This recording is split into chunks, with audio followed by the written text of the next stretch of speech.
Élisabeth Borne-Hilaré à Mayotte. Une autre vidéo polémique fait surface. Le Premier ministre François Bayrou et la ministre de l'Éducation Élisabeth Borne sont à Mayotte. En 24 heures, Élisabeth Borne s'est déjà fait remarquer 2 fois à cause de ses réactions jugées inappropriées par certains.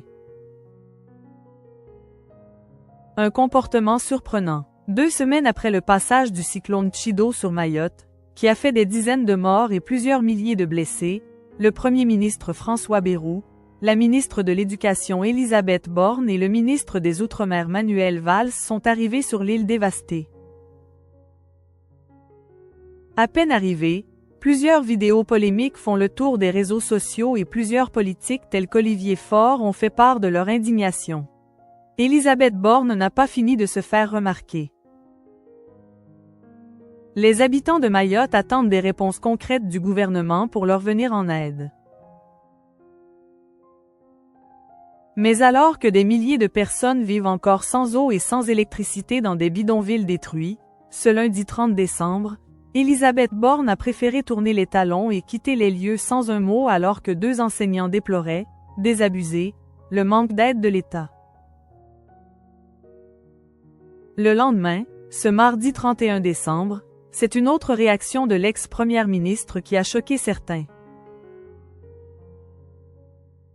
François Bayrou s'exprimait devant les caméras au sujet du nombre de victimes recensées à Mayotte. Plusieurs personnes au visage fermé se tenaient derrière lui. Puis tout d'un coup, Élisabeth Borne est arrivée dans le cadre, en riant, à quelques centimètres du Premier ministre toujours en train de parler. Malgré les caméras, elle n'a pas caché son grand sourire et est restée ainsi plusieurs secondes. Un comportement jugé inapproprié par de nombreuses personnes, compte tenu de la situation. Élisabeth Borne. On a caricaturé ma pudeur en froideur. En novembre dernier, Élisabeth Borne s'était entretenue avec Gala. Dans son livre 20 mois à Matignon, Flammarion, elle s'était peu à peu dévoilée. Celle que l'on a surnommée Madame 49 à 3, estimait que l'on a caricaturé sa pudeur en froideur. Cette image d'autoritarisme est à l'opposé de ce que je suis, avait assuré Élisabeth Borne. Ce genre de critique ne laisse pas indifférent, reconnaissait-elle.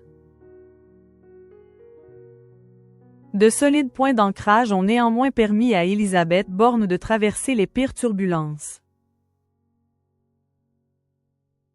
J'ai d'abord refusé de m'installer à l'hôtel de Matignon pour conserver quelques habitudes de vie. Elle avait ainsi pu continuer à fréquenter le coiffeur ou le boulanger de son quartier.